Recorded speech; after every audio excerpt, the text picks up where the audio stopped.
Hi, my name's Bruce. I am here to walk you through the steps of cooking those Chinese herbs you may have gotten from your acupuncturist or Chinese herbalist down into a tasty and healthy tea. Ready? Alright, let's go! Now, if you are using your Chinese herb pot for the very first time, it's super important to soak it first for about an hour.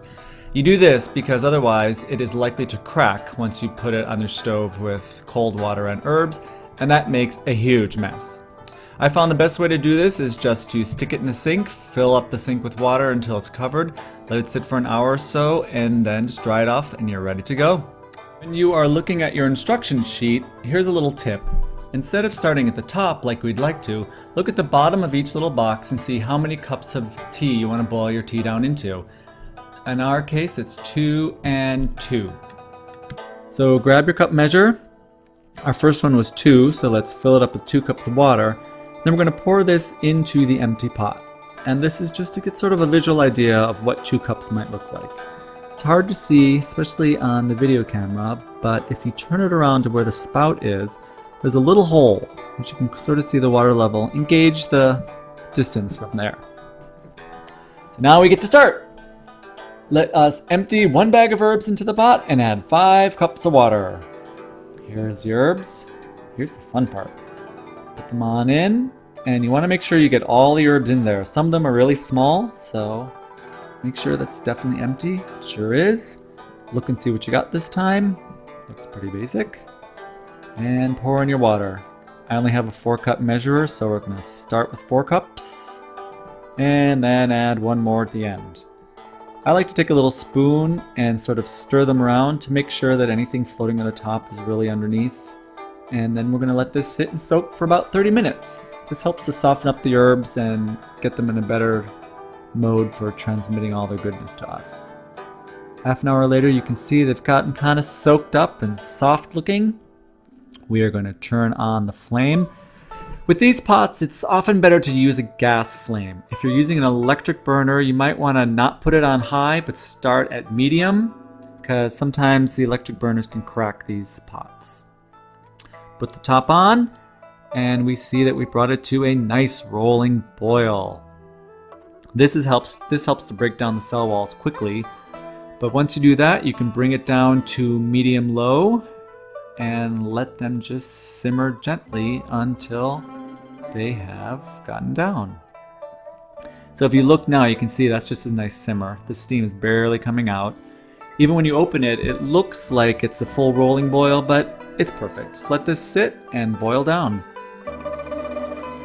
When about 30-45 minutes has gone by, you can probably look inside and then just strain it out.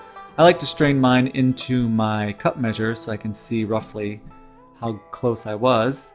It's not really precise. If you're a little bit more, a little bit less, not a big deal. But let's see. Yep, I did a pretty good job. So let's add 3 more cups of water, put the top on, and then we're going to boil just 1 cup of water off.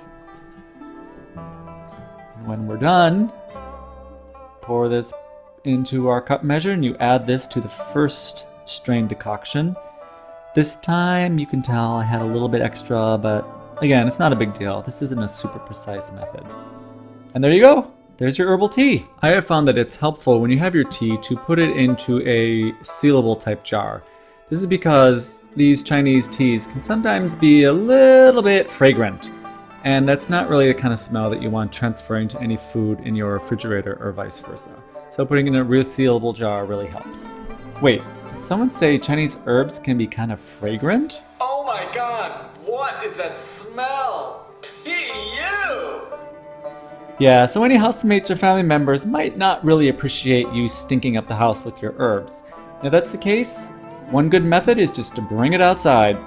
You can get these burners at hardware stores or drugstores. They don't cost that much, and they're not super strong either, so these are nice. You can just turn them on high, cook your herbs down outside.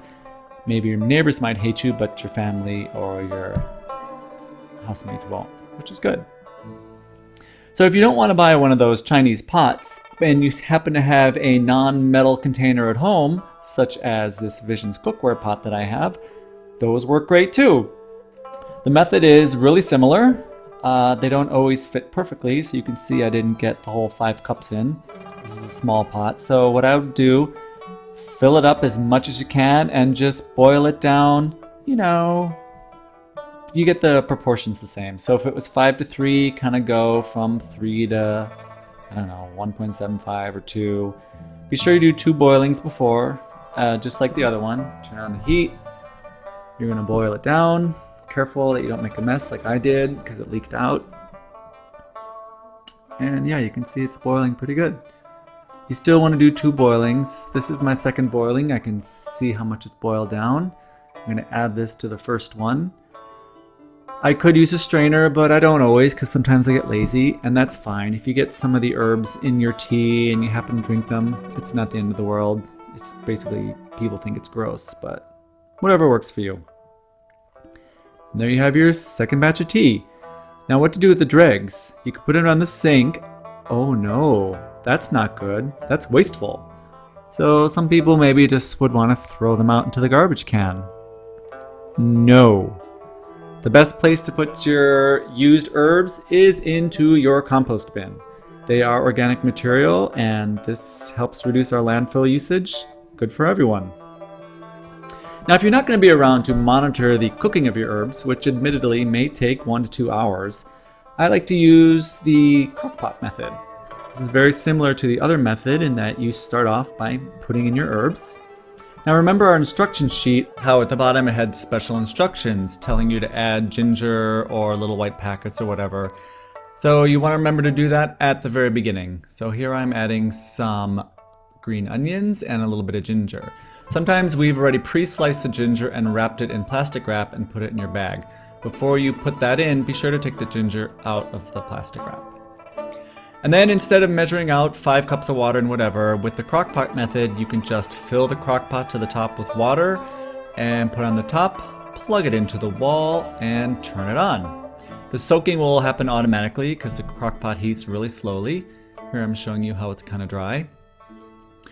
And what my favorite way to do is just to turn this on before I go to sleep at night, and then in the morning, my herbs are ready for me to take. It does take a while for it to start boiling. You can see here, it will eventually start, so don't worry so much about if it looks like nothing's happening. This is especially good for tonifying. So when you're done, you want to drink 1 cup in the morning, 1 cup in the evening. However, with the crockpot method, you might have a little more, a little less.